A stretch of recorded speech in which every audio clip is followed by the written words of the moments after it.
How does an Idaho farm boy go from a fifth-generation family farm in Oakley, Idaho, to becoming one of the largest political advisors in the country and running campaigns for President Bush, Governor Schwarzenegger, and others around the country? Today, we have on the 1% podcast Todd Cranney, the CEO of Riverwood Strategies. Todd's going to share with us his story from growing up in Oakley, Idaho, to ultimately being an intern in Washington, D.C. on 9/11. We'll talk about his experiences there and then about how he transitioned into politics and running campaigns for national political candidates as well as local political candidates. We'll talk to him about all things related to politics as well as things that he has seen of what makes someone successful in any area of life.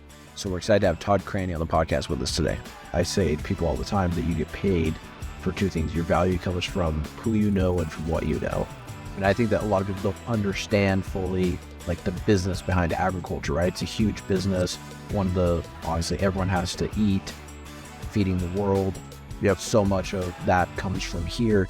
This is a large commercial. Yeah, it's definitely a large operation and it's gotten larger with the work that my cousins and my brother have done over the fifth generation. But I mean, all of it, the big piece of it was done with my dad and my two uncles who helped really set the foundation for the farm.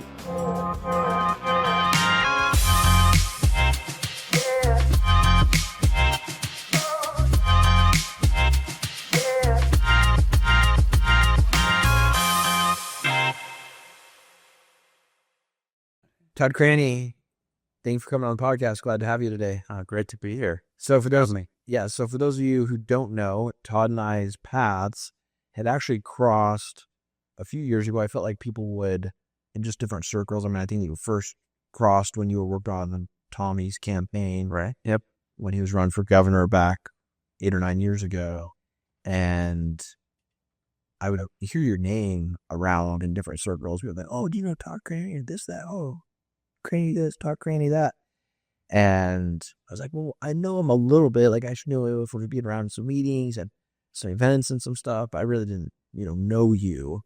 And then fast forward a few years later, you meet my sister, and the two end up getting engaged and eventually getting married. And so now you and I are brother-in-law. So it just kind of came full circle. But I knew of the legend of Todd Cranney before I actually knew Todd Cranney. So Well, I hope I'm living up to the legend. yeah, And in the good ways, not in bad ways. well, you're really well connected with a lot of people in a lot of areas, and in politics, obviously, does that, and that's part of your business, and that's what you're paid to do, is to be connected to a lot of people or know a lot of people of influence. And so you've done an amazing job with that. So I thought it'd be great to have you on the podcast. Appreciate you taking your time out of your busy schedule to make time to talk to us and to help people to get to know you and what you do and to learn from your life experiences. So let's just kind of start right there. Let's talk about where you grew up at, talk about your family growing up, what that looked like, family dynamics. Yeah. Farm, all that stuff. Absolutely. Well, thanks again for having me. I appreciate it. It's pretty cool what you're doing. I think it's very, very cool.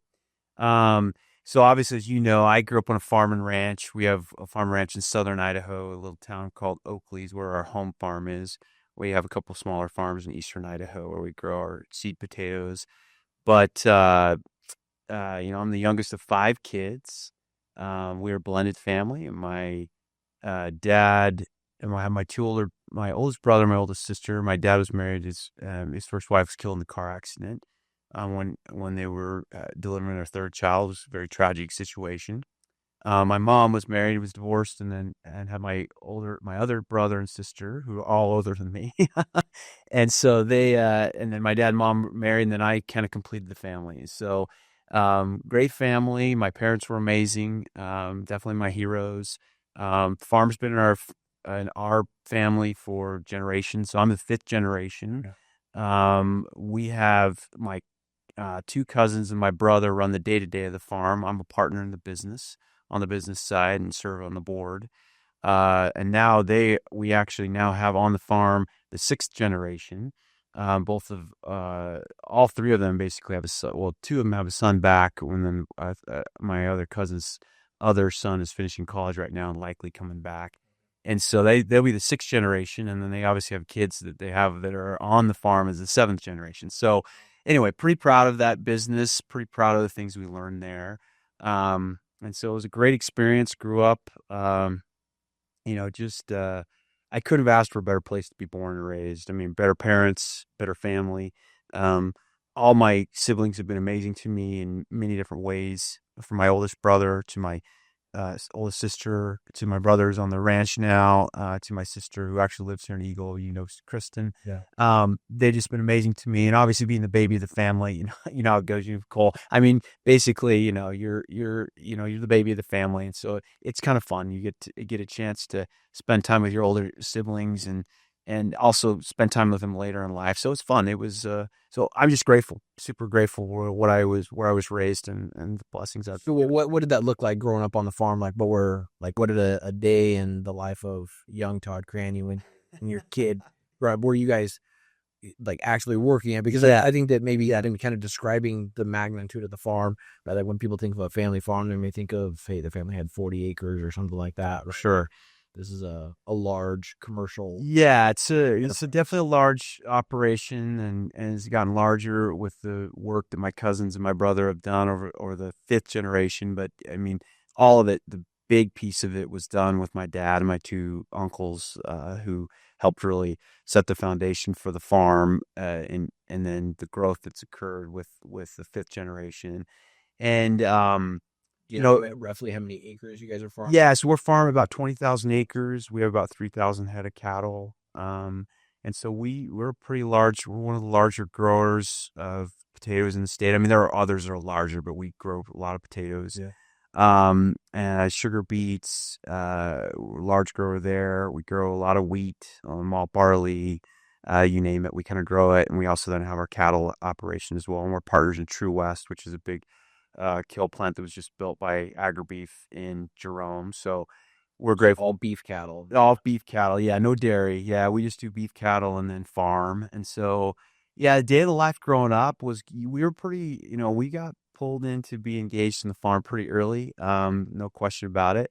I mean, early on, obviously, you're doing all the grunt work stuff, and it wasn't until we were a little bit older that we were given some more, more bigger responsibilities. Is how I describe it.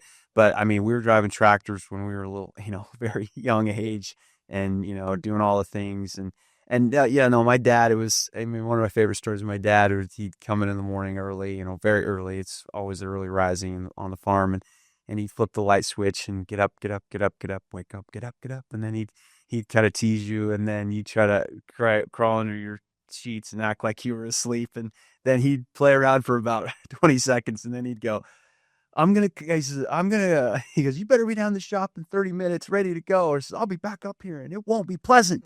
And so that's when we knew it was time to stop messing around and get out there. But I mean, you learn I can't tell you the level of work ethic you learn, the level of responsibility you're given at a young age is just huge on farms. I mean, we were just given a lot of responsibility, expected to do a lot of things that, looking back now when I'm older, I'm like, holy cow. I mean, it's, sometimes like, wow, they let us do that. And, Yeah. they let us run like hundreds of thousands of dollars worth of equipment. And you're out there just, doing it when you're, 15 years old. I was running a grain combine when I was 14. I mean, these things are massive, several $100,000 pieces of machinery, and you're 14 years old and you're running those things, big responsibilities and harvest. And so you learn a lot of, you obviously learn hard work because it's expected of you, and you're pushed very hard to work hard.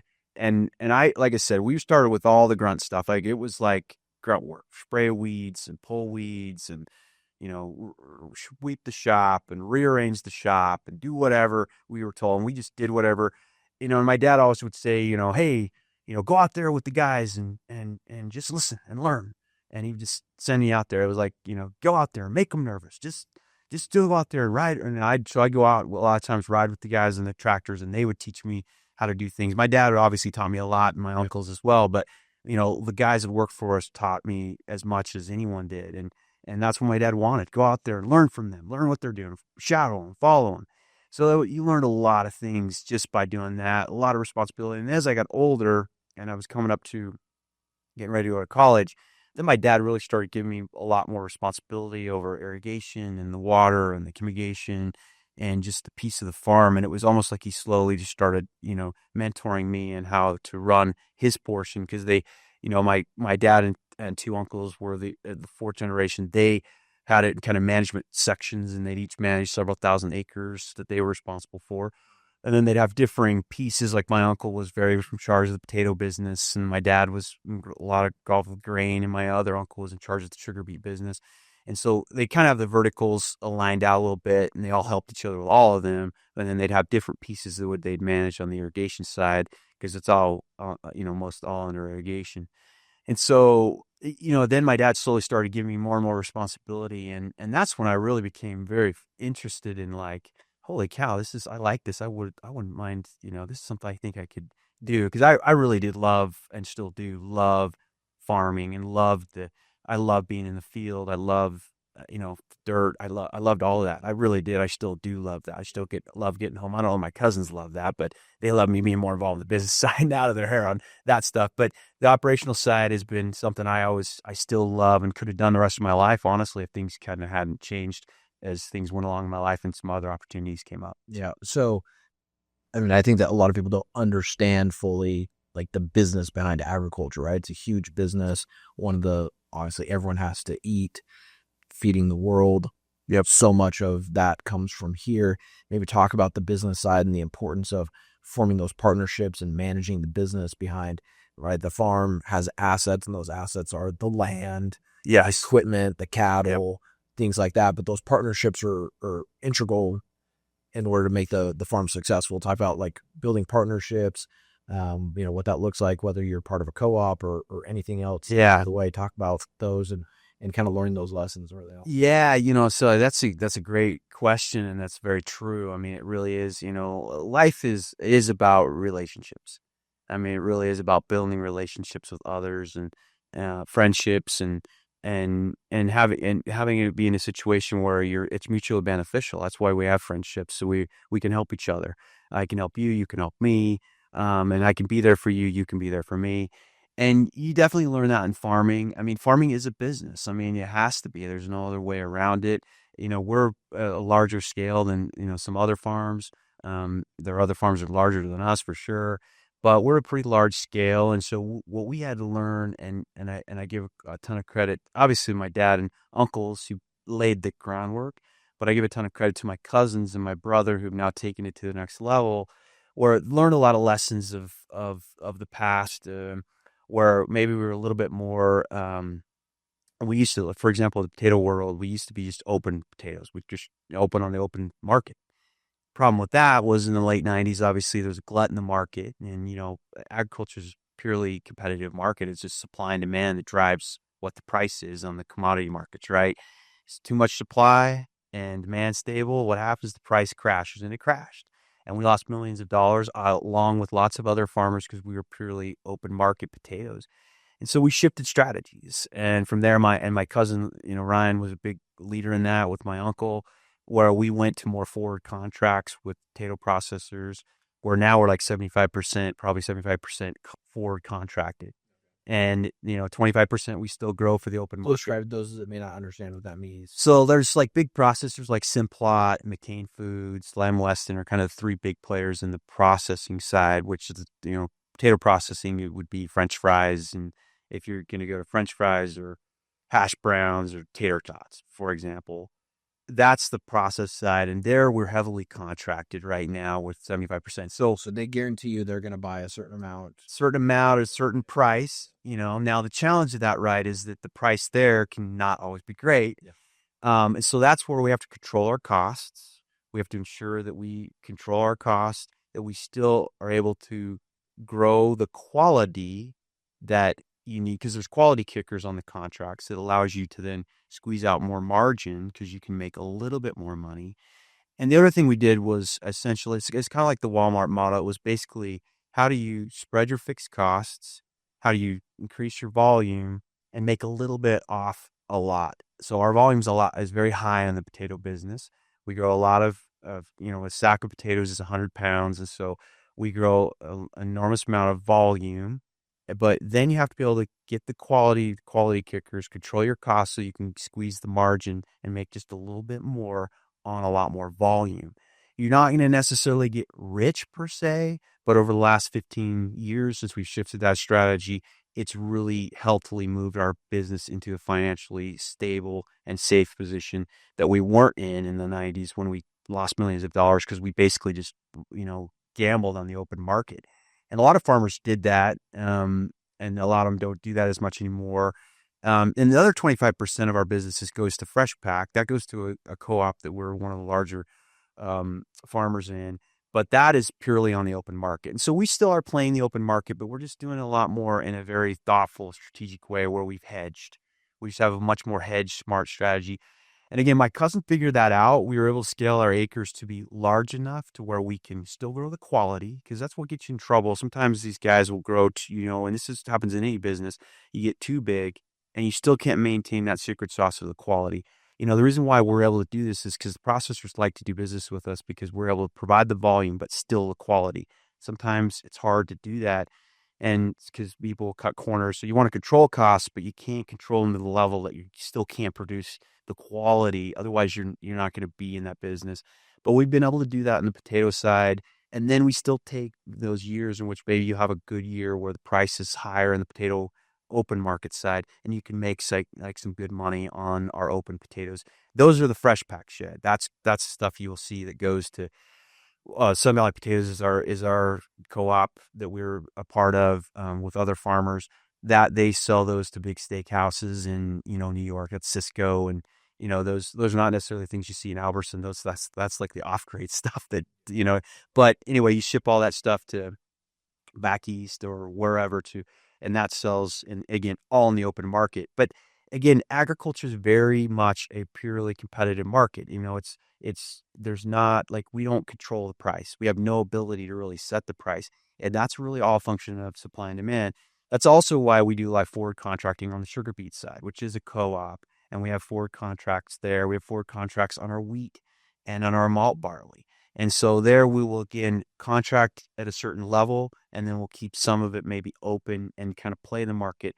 But we just won't take as much risk as we used to. I mean, back in the days of my dad and my, previous to them, there was just a lot more risk taking, but we also have a lot more at risk now. Yeah. So it's a hedge strategy that gives us a good benefit. And, my cousin and both my cousins and my brother, we do this on the cattle business side too. We're totally now hedging a lot more and protecting our downside on the cattle market side as well.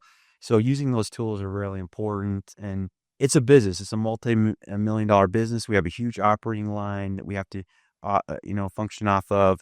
And we've got, a lot at risk. And so it is very much a business that we're running. And because if we don't, we have to worry about generation 6 or 7. It's going to be out of business. And so that's a big focus for us. Talk about, if you would, the role that governments play, government incentives in some cases, tax benefits, and the way that foreign markets play into, right? We're in a global economy now. How does that impact, and what do you see on the agricultural side that way? Yeah, it's wild.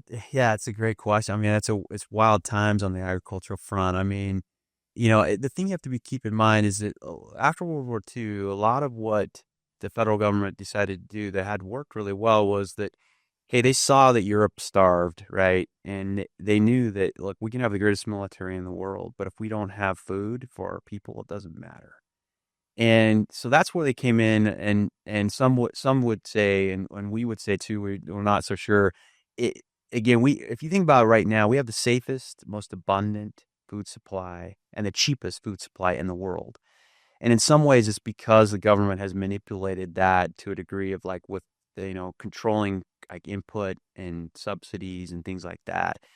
The end result for the American consumer, though, is it's been really good because ultimately, again, we are the safest. We are a net exporter. We have the most abundant food supply, and we do have the cheapest. Like, if you go look globally, it's still the cheapest. And so with that, on the farmer side of things, though, it creates a lot of frustration and some challenges, obviously, because everyone would like to have free trade, but you got to have fair trade, right? So, and you also have to understand, like what's the playing field look like? Well, it looks different in every country. Like, that's the challenge. Like, Europe is heavily subsidized and very much protected in how they operate. And so, and you see, Canada doing subsidies on the dairy side and, having very protective trade, issues. And so it's a complicated field that you deal with on the agricultural side, just because it's so much out of your control. Like, we don't control government policy either in the US or abroad, where they're manipulating markets as well. And so it's one of those things where you have to really be thoughtful about what the approach is. Again, the policy that, like, after World War II was really well done in order to build and protect our food supply. Now there probably, could have been in the interim some adjustments. There's been some attempts to have adjustments, but everyone says, "Oh, you subsidies? Do we take subsidies?" Yeah, we operate on the playing field that we have. We have to, because that's the rules of the road. We have to operate on those and take advantage of every tool we can to be successful as a business. It'd be like being in real estate and not taking depreciation on. Exactly. And so, do we personally love subsidies? No. Do you think there's a better route? Absolutely. But in order for Policy changes. yeah, and until you can enforce it worldwide, it's kind of the same argument about pollution. It's like, oh, again, like, that's where a little bit of what Trump's working on the tariff stuff, even though it is true, it's painful. It is very painful in the short run, because it causes dislocation. In the long run, if you could accomplish it and reset some of these trade barriers, because there's just so many different, with different countries. But we still are a net exporter of food in this country, and we need to be a net exporter. And that's going to be the opportunity for us economically, is to continue to be, take care of ourselves in the U.S., but also be a net exporter. But trying to get better trade deals, which definitely is great what the president's trying to do there, absolutely, because there's some terrible trade deals out there that are very disadvantageous to agriculture and other industries. But trying to figure out how to do it with this, with as least, what's the word I'm looking for? Less pain as possible is kind of the challenge. And I think that's what the president's trying to do. And, I think it's too early to tell kind of where it's all going to go. His intent is very good, and what he's trying to do is really, really good. It's also really, really difficult, regardless who the president is, because he's only the president of the United States, and there's all these other countries we're trying to deal with in multiple different ways. So I'm really interested to see how kind of all plays out. But if we can kind of survive the short run dislocation and land the plane on some of these different trade deals, it will be very advantageous to American agriculture in the long run. But it's just try to get through the short run. It's going to be a little bit, unsettling, because it's just creating challenges in the commodity markets in terms of prices, and then also inputs that we get, because some of the problem is we don't have all the inputs we need here in the U.S., right? So anyway, I could go on and on about this forever. Oh, well, and I think it's interesting. That's part of where we want to pivot to, is talk about what you do now professionally in Riverwood Strategies, what your company does, what you do in politics, and then we'll kind of talking. Sure. Yeah, I mean, we're kind of skipping forward all that, right? To where things are at right now, which is hard to tell anyway. So, it's a very interesting time politically. Maybe let's reverse back. So you leave the farm. Yeah. So your mission. Yeah, that's a great question. So I served. I served my mission in Switzerland, parts of Austria, and Germany. I was always planning on going back to the farm. I mean, that was the plan. I mean, there was just no question about it. I loved it. As I said earlier, I still do. And so I spent my summers going home and running my dad's portion of the farm, and basically mentoring and interning under him. And I would say one thing I would say to others is that's one of the best things you can do for anything, is to go do internships. I mean, it's the most valuable thing, I think, because I learned a ton. I mean, I remember when I was at BYU, so I did business management, finance, because I was applying to go to a farm. My dad was hilarious. I told him I can't remember what I was thinking about doing. It was something to do with sports, because I love sports so much. And he's like, well, you want to come back to this place? I edited that part. You might want to get some business skills. So he's like, I could teach you the farming stuff, but we could use some business skills. And so I switched to business management, finance, and it was great. And BYU had a great undergrad program. And that's what I loved about it, was all my professors there, I tell people all this time, they were all practitioners. They're all guys that had been in the real world of business. None of them were theoretical guys. They'd all came back and were teaching just because they wanted to. And I loved it. And I learned a ton.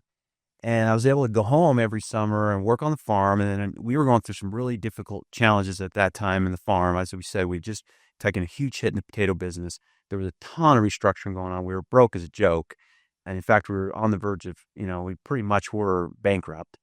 And so we were doing a ton of changes and, changes around the strategy, what we were doing. And I was learning a ton. And I sat down with Stephen Nadal, who'd actually, he was one of my finance professors, and he'd run a huge dairy conglomerate in France. And he was a, world renowned, one of the top ag guy, one of the big ag guy. And I sat down to get some finance help with him. He started asking me questions about our farm and how big it was and what I did and what my responsibilities were. And he made a very interesting comment to me. He said, "Hey, Todd, you realize that you have made more important dollar value decisions at your age, at 22 or 3 or whatever I was, than most of your classmates will make in their entire business careers." He says, "Yeah, there'll be a couple of these guys that might make it be CEO or whatever, but very few." He says, "You have made more important dollar value decisions than any of these guys will make probably in their entire business career."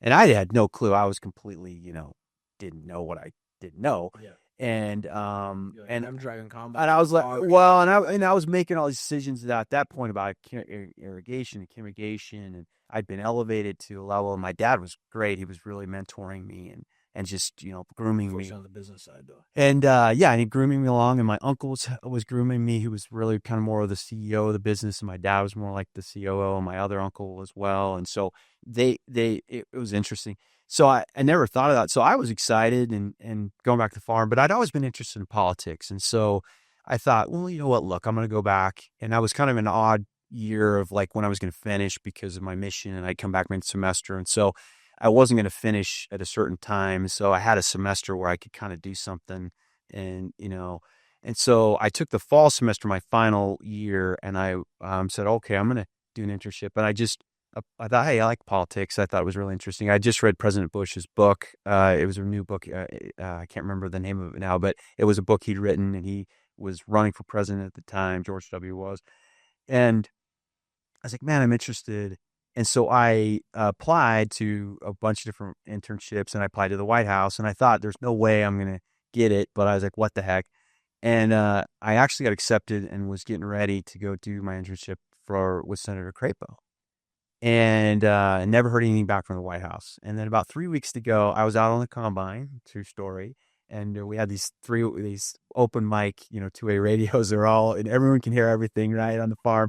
And my dad gets on the radio and he's like, hey, there's somebody who just called from the White House and they want you to call back. And I was like, and I thought, what? And so I called and I got an internship at the White House, which was really cool. And I worked in 2 offices. This was the fall of 2001, right before, right when 9/11 occurred. And that was what changed everything for me. So I went back and I, I just had basically had this experience at the White House, and I could tell that story, but it's a long story. But it was one of the most crazy days, obviously, for everyone in the history of our country. And then, Yeah, what was that like being there on that day? it was insane. I mean, we were in the actual White House. So I was in the executive office building, which is right next to the White House, where I was at the time, and my boss.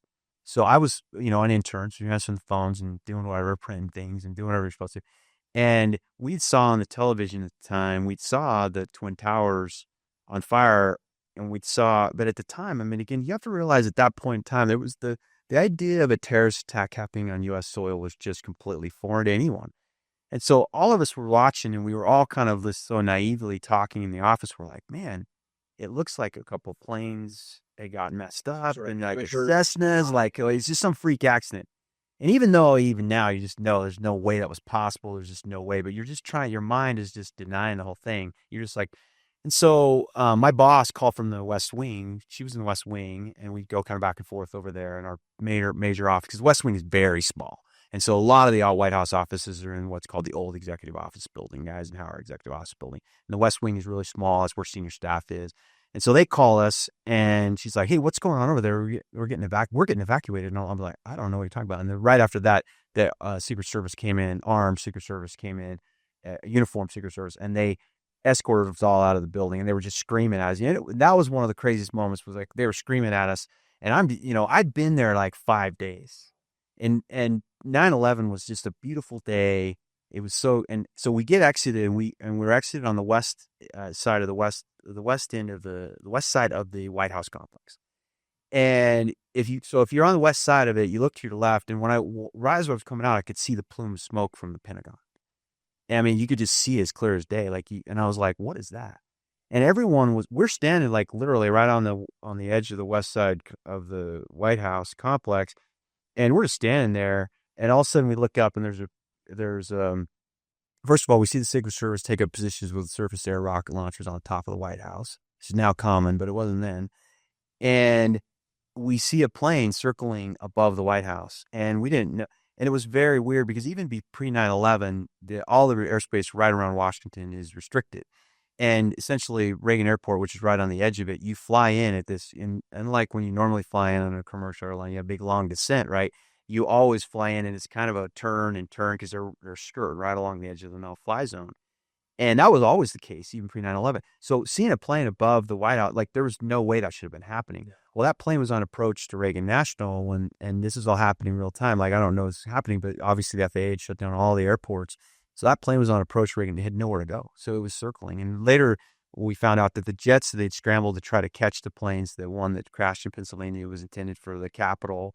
And the other ones that those jets were, and they were scrambled. They tried to get up and see if they could get the ones in New York. The second one that hit New York, then they came up to DC to try to get the ones that was going to hit the Capitol. And those two F-16s like landed that plane like on its, because at that point it was chaos. No one knew what was going on. And so we're standing there. We stood there for a little while. And if a plane would have hit the White House, I would have not be sitting here. I mean, I know that. Because like we were like right there. It was just crazy. And eventually they pushed us back. And I didn't, here I was, this Oakley, Idaho farm boy. I'd been to DC one time when I was in high school on a school trip, but I was living on the outskirts in Virginia, in Falls Church, Virginia, and I rode in with my roommates, and I didn't know what was going on. I didn't even know. I didn't have a car. I didn't have a cell phone. Crazy. I had nothing.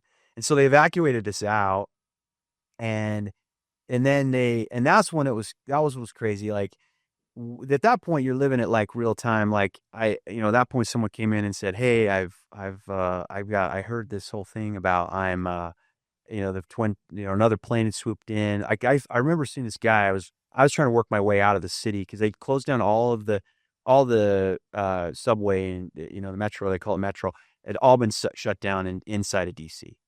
And so I'm trying to figure out what to do. And so I walk out and I'm like, okay, I kind of know where I live. I got to figure this out. And so I'm walking out. And I never forget this guy. He had his hand on the side of this building, and he was dressed as a sharp looking business guy, and he just lost it. And I'm like, "Sir, are you okay?" And he's like, it's gone. It's blankety blank gone. I'm like, "What's gone?" He's like, "The Twin Towers, another plane swooped down and hit it." And I was like, what are you talking about? Because again, last time I saw the Twin Towers, they just looked like they were on fire. There's no way in my mind I thought they would come down. And the last thing I saw was the president. He came on and said, "Hey, it looks like stairs." He was going to Air Force One. And I know this sounds crazy, but literally the only thing I kept thinking in my mind that gave me comfort was, okay, president's going to Air Force One. He's figuring out what's going on. Everything's gonna be okay. You just got to find your way. You just got to get home. That's all you can do. That's all you can do. And so I just kept working. And then again, people were spreading rumors like crazy. It was like the State Department got hit. The Sears Tower had been hit. I mean, the West Coast had been hit. These are all things you're hearing as you're like working your way through the city, and there's no metro. It's just deadlock. So I finally got to a metro station in the outskirts of DC, and I realized it was the line that would take me out. And I'm like, okay. So it's this big, long elevator or escalator, and it was like massive. And we work our way down. We finally get in there. And this one lady, she just starts screaming. She's like, "This is a good place for a bomb." And everyone starts panicking. And me and this guy he was an Air Force guy, he had an Air Force uniform. I was like, calm down. Because everyone's like jamming onto each other. Because everyone's just trying to because the metro was shut down inside DC, but they were still going out. They were still letting trains go out. And they were trying to get people out. Yeah. And I finally get on that metro, and it goes under the Potomac. And so it goes under, and always goes under the Potomac, stops and sits there we sat there for like 10 minutes in the dark. And that was when I thought, it's been a good run, 24 years.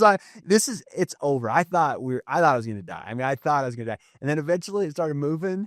We got out, we got to the metro station. I grabbed the taxi because I could remember my address, and went home. Cell phone. No cell phone. Nothing. Then I walked in the door several hours. I mean, I got in there after, and I walk in the door, and then they're on TV. No towers are gone. It was insane. It was. I mean, it was just. And then my parents were. I had one cell phone that was like, it was back in those days where cell phones were just starting to get there, and we had this big old brick, Motorola, that I only had for emergencies, and they'd called me on it. And luckily I was able to call my parents and be like, yeah, I'm good. I mean, but it was like several hours. And then I walked in and I was like, I couldn't believe it. Like, they were gone. And then the other thing I'd say, the final thing I'd say on this is that the stark difference, like the next morning. So the president said he came home, as we know this, everyone knows the story now. I mean, they moved him all across the country and moved him off at Air Force Base. They wanted him to stay there. And he overruled the Secret Service and said, nope, we're going home. And he went home. He landed in the dark of night. When Marine One goes, Marine One there's 3 Marine Ones. There's decoys. There's always decoys. And so when it lands on the south lawn of the White House, there's always like the 2 will peel off, and and that's there so they cannot know. Well, they didn't do that. They went under the darkness. They low profile to get the president back to the White House. But they flew over the Pentagon, and Karl Rove told us the story that, like, he was with the president. They lean over, they bank over the Pentagon. They see the gaping hole in the Pentagon. The president says, well, take a good look, boys. That's what war looks like in the 21st century. And from there, the next morning, though, we were all the way back to work. But what I was saying was the National Guard's in the streets. It's 6 blocks around. You couldn't get near the White House unless you got a pass. And it was just the rainy and miserable. Like, the contrast between the beautiful day of September 11th and the next day it couldn't be more stark. And then we went to work, and the president went to work, and then, the rest is history. But that changed me. I mean, that's a long time to be in. It's a long story. It was an amazing story. It was a story that really inspired me to want to. I just felt like there was something more I wanted to do, and so I went back to BYU after I finished at the White House, and I actually went back to the farm for about a year. And I just wondered. I was like, hey, I don't want to wake up 20 years down the road and wonder if I did this because it's what I was expected to do, which no one put pressure on me to do that, including my father.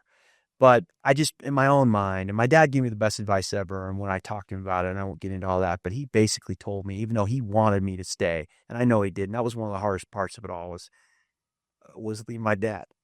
But it was the right decision. I mean, he supported me at 110%, and he basically just said, hey, the farm will be here if you want to come back. So I left. I went back to DC, started working on the Hill to start with because I wanted to work the president's campaign. Yeah, how did you get involved from there? Like, yeah, so the president's campaign hadn't ramped up yet, but I was super excited about the possibility of him running for president again, and I had a lot of, obviously, relationships and friendships that I'd made, which again was what helps from the internship, is you learn and you network and you learn a lot of things, and you learn what you like and what you want to do, and that was the other thing the internship did. It exposed me to other things that opened my eyes to things I didn't know were there. And gives you an ability to compare and make decisions of what you want to do. And so I went back, worked on the Hill for Senator Hatch for a year while the campaign was ramping up because it had officially started. And then I moved over to the campaign when it started and started working for the president's re-election campaign. And then the rest is history. I mean, I went on his campaign, and then from there, I kept, every couple of years I thought I was going to come back to the farm, and it just didn't work out. And every year there was a new campaign. I went on to work for Governor Schwarzenegger's re-election campaign. I ran Southern California for him. I did both of Governor Romney's campaigns. I ran the Western the first time he ran, and then I was deputy political director nationally the second time he ran. And then I worked for Meg Whitman, which ran for governor. I was her political director. She had actually been hired by Mitt, first job out of college at Bain and Co. before he went and formed Bain Capital. And he asked me to help her, and she was great. And then after Mitt lost in 12, I wanted to move home. I wanted to be closer to home, closer to the farm. And I was kind of done with the campaign things. They're pretty grueling. I mean, California governor's races are really hard, and president's races are really hard. So 3 of those and 2 governor's races in that stretch of time was very brutal. But I'd learned a lot.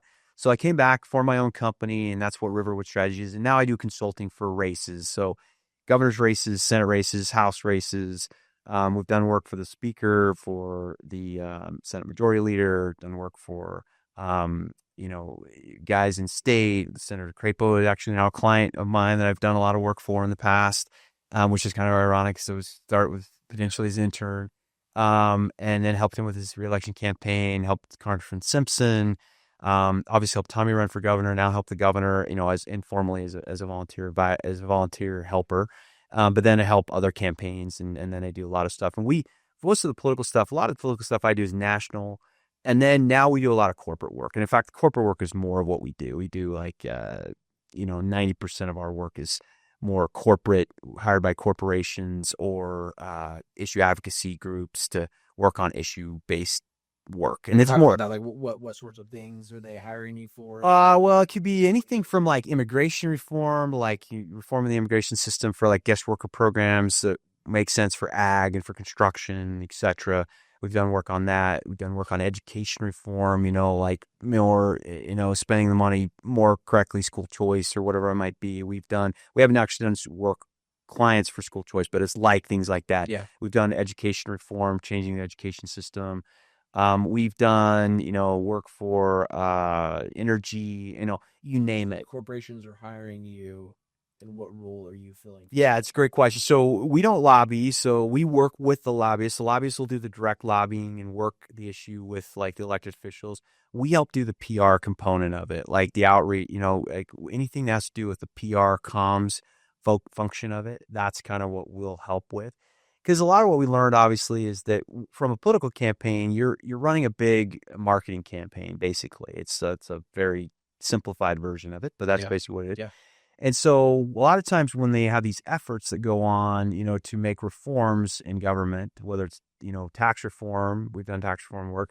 A lot of times the lobbyists do the direct work where they're educating the lawmakers, but there's also, a need to use the, PR and outreach, whether it be through news media or stories or messaging. So we do a lot of that type of stuff. And that's basically what we focus on because we don't direct lobby. We will handle like a big campaign that will handle the PR components, coalition building, rounding up people that are voices to support this, in the ag community on whatever it might be, or the construction industry. I mean, we'll go up and build the coalitions, do the media outreach, create voices that can reach out to the senator so the senator and or the congressman or the governor can hear from constituents about why this issue is important to them. We kind of handle the external piece of that while the lobbyists are doing, kind of the internal conversations directly with the governor and directly with with his staff or with the senator and their staff. Because again, the challenge of this is everyone bags on lobbyists, but the reality is it's very important. Like we don't direct lobby, and I'm not a lobbyist, but I would say in defense of lobbyists is it's very important because the problem with it is there's so many issues that everyone's hitting them on that lobbyists are doing their job, which is they're making their case, and then the lawmakers have to kind of sift through it and make a decision on what they think is right. But they're making their case for their clients, and a lot of these guys are representing industries, not just big corporations, but they're representing an issue on whatever it might be. And so, there's a role and a function for that because it's hard for our lawmakers to have all this information. They have a limited number of time. They have a limited number of staff. And so the lobbyists are able to provide information. And then there's counter lobbyists, right, that are providing the other information. And the lawmakers have to sift through and make determine what they want to believe or what they think is right and make their own decisions. But we handle, again, like more of the external pieces of it.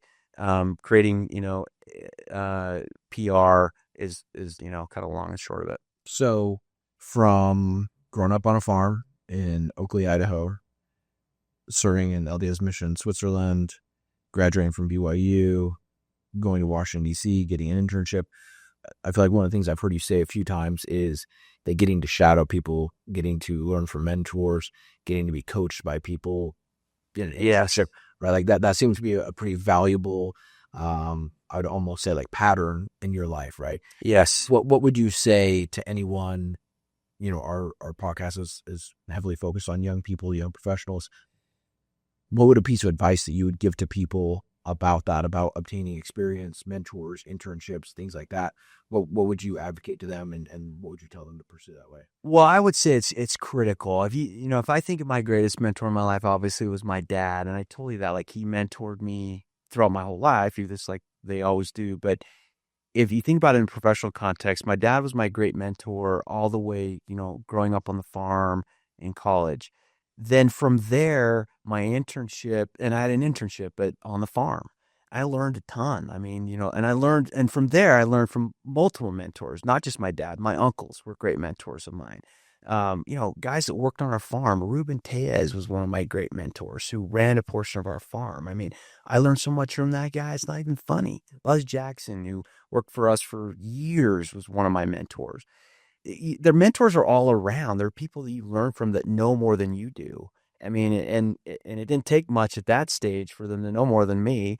And it still doesn't take much because the thing I would say too is someone asked me this a while ago and I thought about it. So true. You have to keep that spirit of learning through the whole thing. Like, even as you get older in life, like you learn more and you know more, but you still have so much more to learn. And there's still so much I look around and learn from other people, and I need to be better at this because sometimes I fall in the trap of like, okay, I've been there, I've done that, I've seen this, I've seen that, and I know what to do. Well, I really have to remind myself to go back to that spirit of when I was 24 years old and I knew I didn't know anything and I listened and I learned because it was so valuable and keeping that spirit as you grow and get older and learn, you're going to learn more, but you're going to also learn that the more you learn, in some ways, the less you know. Yeah. And it's really getting great mentors. And then I was very blessed when I moved out of the farm into politics, where I had just great mentors. Where it's Jeff Randall would be a guy in California you wouldn't know, but I won't get into all these guys. But I could list off a million names of people that I learned from. And I realized one of the keys that's helped me is that when I'm willing to listen and learn from those mentors, it's really made me successful. I say this all the time in what I do now. Like, I'm not the guy you hire because I have all the answers. I'm the guy you hire because I'll help find the answers. What I really love and I love about what I get to do sometimes when I work on a campaign, whether it's a corporate campaign or a political campaign, is you get to build a really great team. A really great team of people that know more than you do on certain specific issues. But somebody's got to quarterback that team and bring it together and bring out the best in everybody and their skill sets.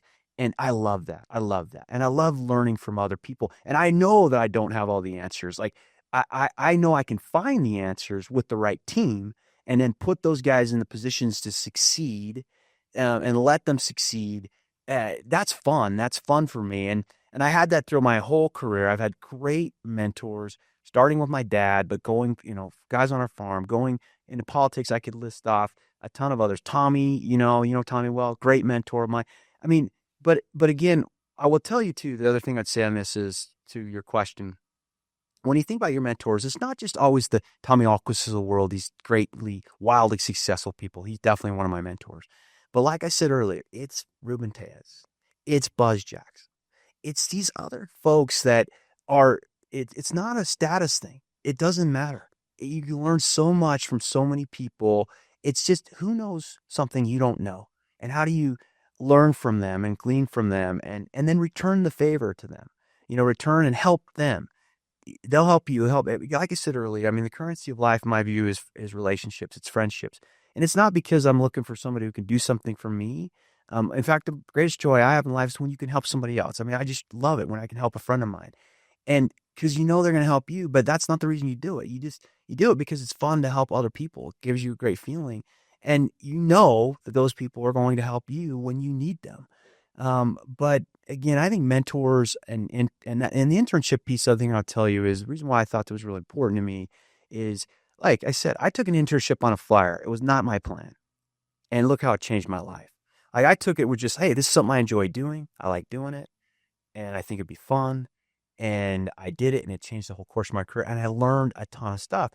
And I'll give you one other final, kind of story that summarizes this really well. So when after I finished the campaign with President Bush, I went back for the administration for a little bit. I worked at USDA, which was fun. I could tell some funny stories about that, but I won't. Anyway, I thought, okay, at this point, I was like, okay, I want to make some money. I want to make some money. So I thought I wanted to go to Wall Street. At that point, I was like, I want to go to Wall Street. And so My oldest brother, as you know, was he at this time he was just he was a very successful business guy, but he just started working for Mark Andreessen. And so on a whim, he sends Mark Andreessen my resume and writes a very nice note, which I wish I would have kept because it's only one of the few times he said very nice things about me, to Mark Andreessen. And Mark Andreessen, is very, famous guy. He sends a note to some guys and I get some interviews. And I'm so dumb, I don't know what's going on, but I interviewed Goldman and I interviewed with JP Morgan Chase, and I could tell the stories, but I'll tell you the story about Herb Allen III, Allen and Company. And now it's very much a more famous but at the time and it still is a very boutique investment bank. But I had no clue what I was doing. I go and I meet with Herb Allen. So he's Herb Allen III. He was taking over for his dad. He was about in his late 30s at the time. He was just taking over. And I go sit down with Herb Allen and we have this long conversation, just like you and I are having this great visit. And it was a good thing I didn't know who he was, because if I'd known who he was, I'd probably choked. But we get done and Herb Allen tells me, he goes, "Look, Todd, you know what? We'll hire you, Allen Company. We'll hire you. But you know what? Can I just give you some advice?" And I'm like, yeah. And again, that's the thing. You got to be eager to get advice. Even and the older I get, I got to get better at this, by the way. But I was like, yeah.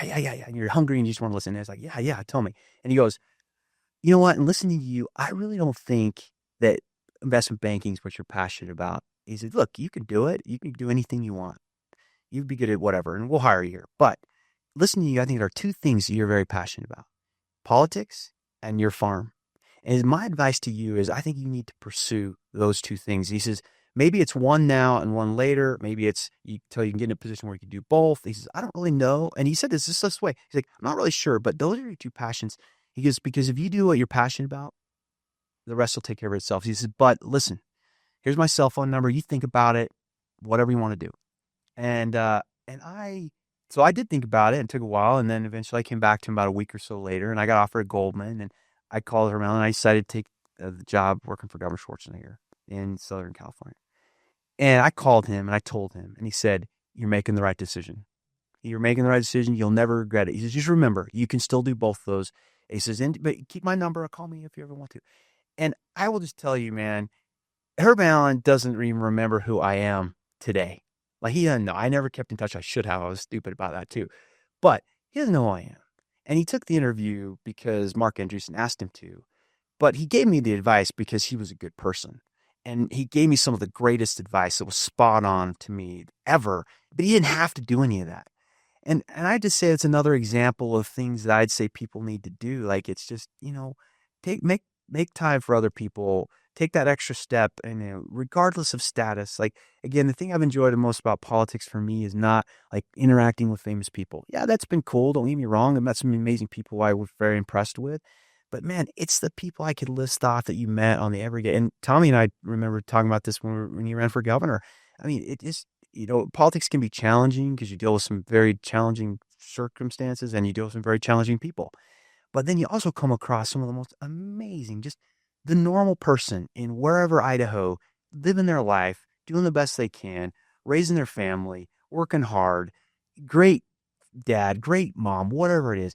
It's so, I saw this with Mitt, I saw this with Tommy, I saw this in any campaign I've worked on. It's so, it reinvigorates you because those are the people that make this country go, not the famous people. And that's what's been fun about politics, is that you get to interact with those people. And I've been able to make some friendships and relationships over 50 states that, like, I never would have that opportunity to do that if I would have stayed on the farm. And that was the path. I never would have met your sister. And so those are all those things where the Lord guides, not to get religious on everyone, but that's where the Lord guides you into the right places if you'll just let him. And, but helping others, it couldn't be more important. Having mentors, doing internships. I couldn't, that's my biggest takeaway I would give to younger folks, is that you couldn't have anything better than that. What would you say about building a network? You just shared the example with us of your brother having a relationship with Mark Andreessen, right? Which, led to this other interview that created an opportunity, opening doors. I say to people all the time that you get paid for two things. Your value comes from who you know and from what you know. And sometimes what you know is that you're an expert in something. Sometimes what you know is how to connect a lot of people. Yeah. But nevertheless, having a network is very important in whatever you do. Talk about the importance of a network, building a network, growing a network. people that are young in their career that maybe don't understand the power of that, of building relationships, of pouring into other people, and the benefits that come from having a dynamic network of people around you and being able to bring people together. Yeah, I think the number one thing, well, a couple things, maybe dual, is one, like, be the best you can be at what you are good at, even at the stage of life you're at. If your best thing is to be the best copy maker in the world, which I've been there, or the best note taker, or the best go get coffee for somebody person, then be the very best you can be. Because as you prove to other people that you're good and you're reliable and you will manage tasks, they will give you more tasks. It was the same thing on the farm. That's what happened with my dad. It took a little while because I deserved that delay, but as people become confident in you, you don't have to go do some grandiose thing. You have to do the little things and build your way up to the big things because you're learning anyway, particularly when you're young, about what to do anyway. And that's when they give you more responsibility. And that's what happens. Like, you think about the Andreessen thing. Like, my brother was like, Mark Andreessen is a big fan of my brother because he was good at what he did. And that gave the credibility to, like, okay, yeah, well, that credibility was given to me, thankfully. And he did it as a favor to my brother. But the other thing I'd say is be genuine. Be genuine. I remember a long time ago, I was with one of my, I dated this girl, and her dad was a big car guy in Southern California, Southern Arizona, and Southern California. And I tell this story because it was really illuminating to me, a very great lesson to me, where I always thought to myself, So anyway, we were on a bus in Colorado, and I went skiing with them. And we were taking a bus somewhere to get dinner. And he just strikes up this conversation with this person on the bus, like, just starts talking to him. And he didn't do it because he needed them. He didn't do it because he was trying to sell him a car. He didn't need anything. He just loved people. And it was the craziest thing I've ever seen. I mean, I've seen him in so many, I just started watching him. It was who he was. And he wasn't a car salesman. That's who he was. He just loved people. He was genuinely curious. And he talked to him. And by the end of that ride, dude, they were his best friend. I mean, they would have bought anything from him. But he didn't do that because he was trying to sell him a car. He did it because he genuinely loved people and was interested in people. And I think that's what's really important. If you're building a network, you have to uh, you have to be genuine. You have to be genuinely interested in other people, not just yourself. You have to be genuinely interested in helping other people. And from that, you'll wake up one day and you'll look around and be like, oh my gosh, I'm so grateful because I'm surrounded by all these amazing people that you can learn from who can help you. But you didn't do it because of those reasons. You did it because you like them, you're interested in them, and they become interested in you. And you form these friendships that are so deep and so real that you may not talk to them for 6 months. You pick up the phone and it's like you talked to them like 5 minutes ago. And those are real relationships. But that's what makes it different. Let's face it, people do business with people they like. Yep. People help people they like. And in order to be liked, you just have to be genuine, and you have to show interest in other people. You have to help other people. To me, that's a big key to everything. Because people could tell when you're faking it, and people can tell when you're not genuine or when you're trying to use them. And I'm not perfect. I've made those mistakes where I would say it's a huge mistake when you try to network to where you're just trying to network for a purpose. My whole thing is just think of it like you're trying to build friendships. You want to build friendships. Hey, and a buddy of mine told me this a long time ago, and he was true, and he didn't mean this in a bad way. I took it very well. He said, "Hey, Todd, we're in the friendship business, and in politics, you are in the friendship business, and you never know who's going to be your friend one minute, and not the next. But that having said, your whole goal is that to hopefully be your friend the rest of your life, but you can't control those things. But again, be in the friendship business, be friends with people, try to help people, even if they can't help you. And I will say the final thing I'd say this is that you're going to find young people are going to find this. I tell them all the time is that some of the people you think can help you the most will help you the least. And I say that not because those people, not necessarily because some of those people don't want to help you, but maybe they aren't able to help you. Maybe they're not in the position, they don't know the right person, they don't have the right skill set to help you at that time. And some of the people you think that can help you the least wind up helping you the most. And so it's just really important to treat everybody the same and well, because you just never know how this is all going to work out. And you see this in politics. I've told Tommy this when you're for governor, you're going to see this, and you really find out in politics and business, you know that, you kind of find out what people are made of. And sometimes you're going to be surprised in a positive way. And sometimes you're going to be surprised in a negative way. And it's a lesson to us ourselves. Like, let's not, I always think of it this way, more of like, okay, I don't want to be that guy. I don't want to be that guy that surprises them in the negative way. Yeah. I want to be this guy that surprises them in the positive way. But I think people need to remember that, because sometimes I think everyone thinks there's certain people. And again, some people that you think can help you, it's not that they don't want to help you. It's just they might not be in a position at that moment to help you. Whereas this other person over here who you think is not as helpful, they're in a position to help you. You don't control that. And so it's just not, but either way you look at it, you don't do it because you're waiting around for them to help you. You do it because it's the right thing to do. You have a sign on the wall right out here that says that a person's true character is revealed by how they treat those that can do nothing for them. And that's a great one. And that would be one of my biggest summary of like life in general. Like, that is one of the greatest things I would say to younger people coming up. Just remember that. And if nothing else, it doesn't matter.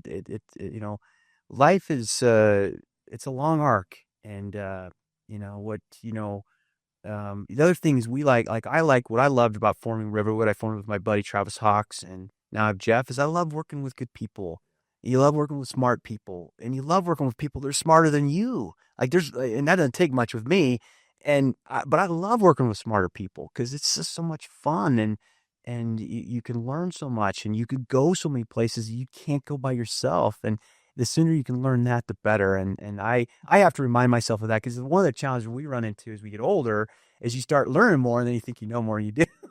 And I have that problem right now, so I got to be better about that. So love it. Todd, tons of wisdom. Thank you for sharing all that with us.